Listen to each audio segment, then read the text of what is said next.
Integrated Living Australia acknowledges Aboriginal and Torres Strait Islander peoples as the traditional owners and custodians of this country. We pay our respect to them, their cultures and customs, and to elders both past, present and emerging. Hello and welcome.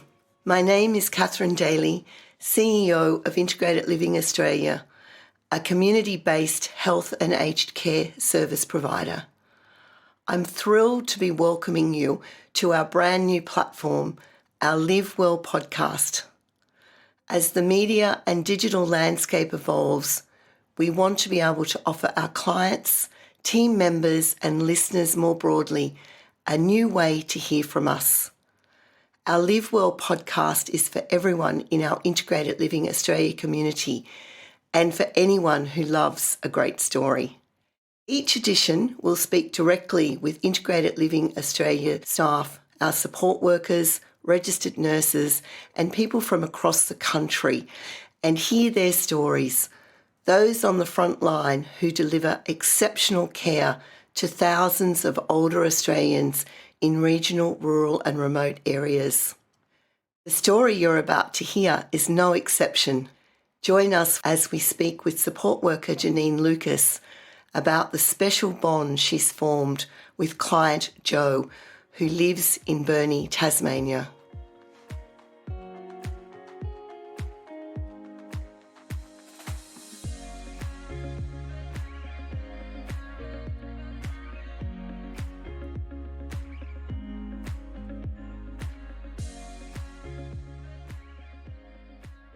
In April 2020, the small Tasmanian city of Burnie made national headlines due to a COVID-19 outbreak that infected 127 people and claimed 11 lives. The city's hospital was shut down, the army was called in, and hundreds of staff were sent home to quarantine. Restrictions on the city's residents were imposed, leaving many unable to leave their home. Amongst the uncertainty was Integrated Living Australia support worker Janine Lucas, who was determined to continue caring for her client, Joe. Janine spent 9 weeks away from friends and family, even celebrating her 60th birthday alone in her home. With a rich lineage of family who have and continue to serve in the forces, Janine believes her sacrifice is nothing in comparison to Joe's. The 96-year-old served in the Australian Army during the Second World War, manning spotlights in Sydney as a teenager.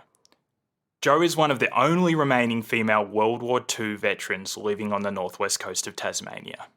The idea of sacrifice may be different for Jo and Janine, but it's a notion that binds them together. I'm Mark Atchison, Communications Partner at Integrated Living Australia, and I travelled to Burnie to unearth this remarkable story. Well, Jo, thank you for having me in your lovely home and Janine in your community of Burnie. It's a pleasure to be here and hear about your story, both your stories. Janine, can you tell me a bit about your background and a day in the life of a support worker? My day in life as a support worker, wow. I hit the ground running. Joe's my first client of a day and my last. So I get to start the day with a beautiful smiley face and finish the day with a beautiful smiley face. And my days can go from 3-hour days to 9-hour days, depending on the rostering. And we do everything from personal care, house cleaning, taking guys out for coffee, going for walks. Oh, I do a lot of walks. Or just sitting around the house having a coffee with the client, having a chit-chat about the past. I grew up on a farm, so my dad was a sheep farmer. My son's farrier, horses. So I get on really well with a lot of the country people because their backgrounds are very similar to mine. And but this job is the dream job. What was it like first having Janine come into your home? Was it a little bit daunting, or what was the prospect like of having somebody come and look after you in your home? I appreciate it very much because I can't do it anymore. That's the unfortunate part. You want to do it, but you can't do it. But no, I appreciate it all, and it's nice to know that somebody's coming in of a day. So makes me sandwiches and fixes my lunch up and dinner up and whatever. So, you know, and no, I think we get on fine. When she's not here, there's 2 or 3 others come, and they're all nice people. But we must have that cup of coffee and bicky. That's your little ritual, is it? Oh yeah, gotta have the bicky. Yeah. Yes, that's it. No, I'm very happy with the girls I've got. Janine here, she bosses me around. Don't tell her, will you? Now, Joe, what's it like to stay in your home? What's it like to stay in it? Yeah, as you age, Joe. I like to stay in my home. I will till I can't do it anymore. Then I'll see sense and do what people want me to do. But at the moment, I'm quite happy with the way things are. And I'm quite happy here. In the summertime, I got that sunroom out the front there and spend most of the day out there. But no, I'm happy here. Yeah. As long as nobody tries to tell me I've got to go into a nursing home or something. No. So. No, you don't do that. Janine, I'll turn the attention to you for a second. It was this time, roughly last year, that Bernie had the unique circumstances of going into lockdown.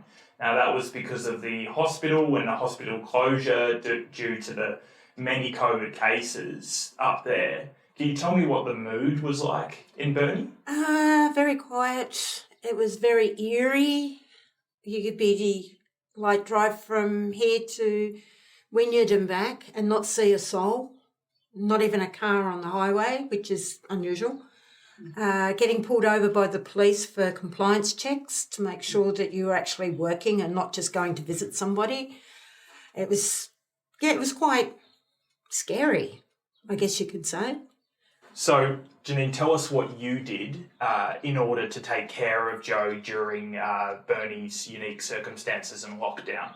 I gave up my family and friends for the 9 weeks. I sort of didn't see anybody, just went to work, went home and did the groceries at 7 o'clock on a Tuesday morning when you were allowed to go in.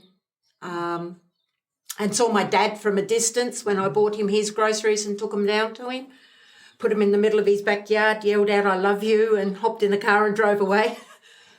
Is that because of the unique circumstances of the industry you work in and you didn't want any, I guess, I didn't exposure? want to run the risk of catching anything or passing anything on to any of the clients. And there was a few of the girls did the same thing.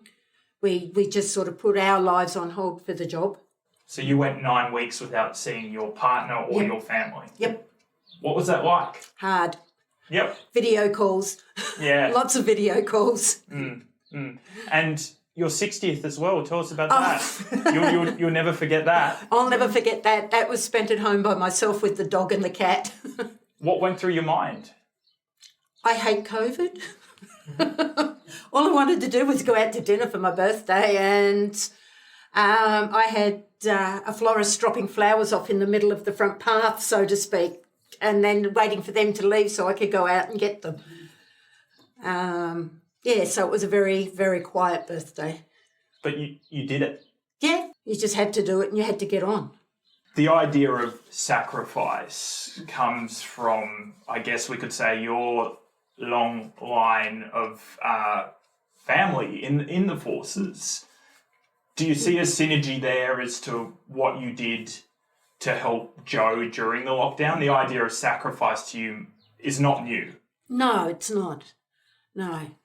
I guess you could say that, giving everything up at the time was a bit like people in the forces giving up things for the betterment of others. And I guess growing up in a military family, that was instilled in me right from being young, that, yeah, it's only for a set time. You give it up for the betterment of others, and then you can go back to what you were doing before. Yeah. So you're able to see past that short-term, Yeah. tough period of time for the long-term benefit of others. Yeah. I mean, it wasn't going to last forever. That's what you have to tell yourself, even That's even my during logic. even during your 60th. Oh, That's yeah, what you have to tell yourself. Yep, no, it's not going to last forever. So, And that's what you must appreciate about Joe as well, having served. Is there that common connection there too? I think so. I'm as proud as punch of anybody that joins the forces and the sacrifices that they give up, putting their lives on hold for the benefit of everybody else, and especially during wartime. And I think anybody that joined the forces and went to war, be it World War II or modern day, I think they're heroes. And tell us about your family. Oh, God. Well, my son was in the Air Force. My uncle was in the Army, Vietnam. Grandfather was in World War II. Great-grandfather was in World War One. Great-great-uncle was buried at Gallipoli. Cousin, Navy, joined the Air Force. Other cousins are in the Army and the Air Force. So very military family. Yeah. Joe, can you tell me about your time serving in the armed forces? You were based in Sydney, were you not? What we did was searchlights. We were along the coast and they had the searchlights and the signals with the guns, and we worked with them. And what we did, if certain planes came over at certain times, you had to have what we called the code of the day. And if they didn't bring that code on, then we knew we was in trouble. We had our moments, that we were very busy. We had planes come over, and we had planes, tiger moth. You ever see a tiger moth? No, it was a biplane, and they used to have it up for practice. And they'd come over and we'd pretend to be killing them, and put the light on and guns be going and searchlights would be going, So I don't know what the people in Sydney thought, but we were there to protect them, so, yeah. But it's just something you felt you had to do. And how old were you when you went up to Sydney, Joe? Well, I wasn't old enough to join the Air Force at 16, so they told me to go. They told me to come back when I was 18, so I went down to the Army and asked them, and it wasn't long before he was signed on the dotted line. They took anyone. That's what I reckon. It was the middle of June when I went in, and it was freezing cold, and the Army had shifted from Broadmarsh to Brighton camp. We didn't have beds. We had a palliasse of straw on the floor, 3 blankets, no pillows, and it was freezing cold. You could see the drips of ice, in the hut. But towards the end, we was there to do anyway, we learned how to march and how to salute and all that sort of thing. And that was my introduction to the Army. We spent time there in Berry Street, it was called. And then we went to Wagga, Kapuka. I was there, I think, nearly 3 months, learning how to, dismantle guns, dismantle the searchlight, and march and salute and you name it, all the sort of things that they do in the Army. And we had the Yanks. We had food, which I don't think we ever eat. So we used to put it in the garbage and go over to the Yanks and have they had everything. Yeah, so... What was that experience like, Joe? I mean, being my age, I can't comprehend. You can't comprehend it, no. Well, we couldn't either. We were only, 18-year-old kids, you know, and never been away from home, this sort of business, and then plonked into a 5-man tent with 5 different people. And you had to sort of adjust yourself. We seemed to get on all right. But, no, it had its moments and it had its good moments and its... So, yeah. Now, Joe, all this time later, you will be going to the Anzac parade this Sunday. Oh, the Anzac parade. Yeah. How does it feel to attend your first Anzac parade as a civilian? Well, the only one I went in was in Sydney and they had it was terrific, really. They had the men and the women. They had the 4 women and the 4 men, 8 across. And it was terrific march. But apart from that, when I come back to Tassie, I think, no, I always thought that Anzac was for the men to get together with their buddies and have a talk and that, you know. I've never thought about it till Madam here got into business. So I don't know what's going to happen.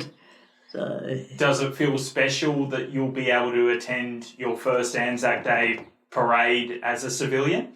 Here? Yeah. Yeah. So you'd have to ask her. She knows it all. She's modest, isn't she? Janine, what's it going to mean to see Joe a part of the Anzac Day parade as a civilian and as somebody that served, especially this idea around the fact that she's one of the only women here on the Northwest Coast that served during World War II? I think it's going to be very special, very, very special, being that we think she's the only one on the coast and the first civilian march, even though we're in a car. It doesn't matter. Just the pride in seeing Joe there at the cenotaph.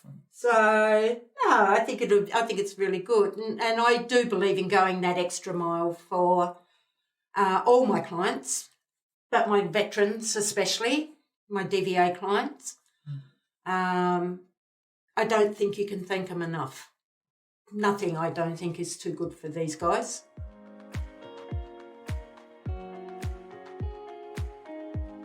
If you, a family member or friend, is interested in learning more about Integrated Living Australia's services,